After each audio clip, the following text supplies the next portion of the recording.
Yeah, it was inevitable. Come on, a marathon of Christmas specials and you thought there wouldn't be an adaptation of A Christmas Carol in there somewhere? Heaven forbid! It's actually kind of interesting. This is actually an animated remake of an obscure live-action adaptation of the same name that aired back in 1956, and pretty much all of the songs in this musical are lifted straight from that original version. And if you couldn't tell, we've once again migrated back to hand-drawn traditional animation for this special, so let's see how this one holds up compared to the other adaptations of the source material and against the other traditionally animated specials.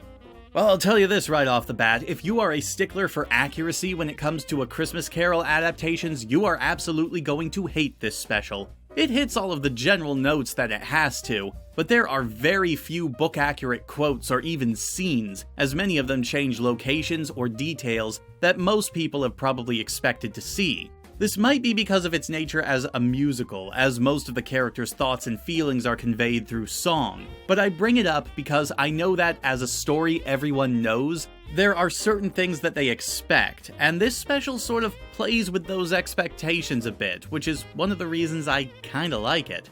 There are some weird cuts made to the story. For example, Scrooge's childhood is cut out entirely to focus on his relationship with Belle, and there's very little real build-up to a lot of the big parts of this special. While Jacob Marley does at least get some decent build-up, most of the other ghosts just sort of show up unceremoniously, robbing them of a lot of their grandeur. The length of the special, being only 50 minutes long, also means that a lot of the characters are changed or simplified down to their base aspects. So they are similar to what you'd see in other adaptations, just lacking the same sort of personality.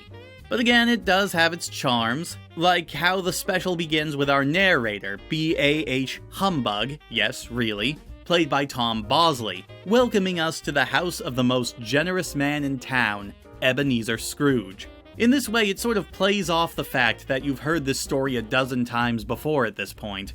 I also like how, while they do cut some significant portions of the story, the ending goes further than most other adaptations, and even the book itself goes, showing just how much Scrooge has changed, how charitable and warm-hearted he has become, and I really like seeing things like that.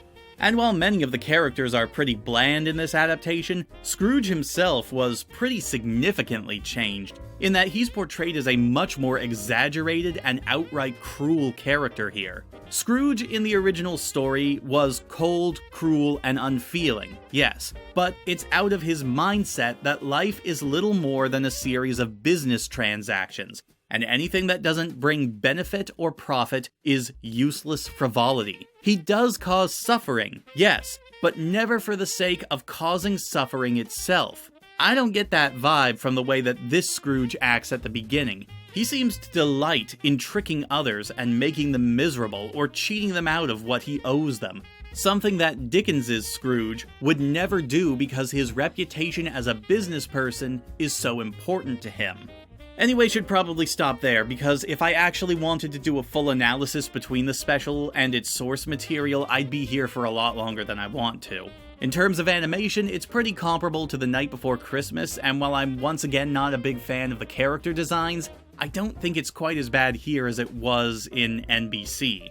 The songs are also fairly good, though they are a bit hit and miss, and since this is a musical, there are a lot of them. Still, if I want a musical version of A Christmas Carol, I'd recommend the 1970 version starring Alec Finney. I really enjoy that one. The rest of the sound design is pretty on par with what I've expected at this point in time. There's a lot of silly sound effects and some dubbing issues here and there, and weirdly enough, this is the first time that I think there's been a bit of a disconnect with the characters and their voice acting.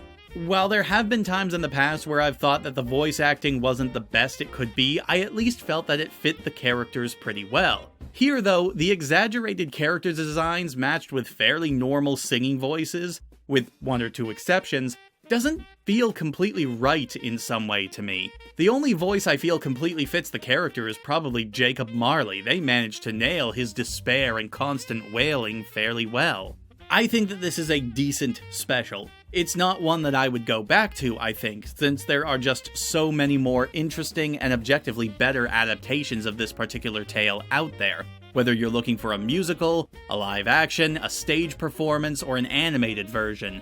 This is one that, while it isn't terrible, doesn't sit too high on my recommended list, nor does it sit very high on my Rankin-Bass favorites list either. It's not boring, it's not bad, but it really sort of feels like it was made to meet an obligation. If you make Christmas specials, you'll eventually have to make an adaptation of A Christmas Carol, and that's what this is. It definitely exists. That's all I have to say about it.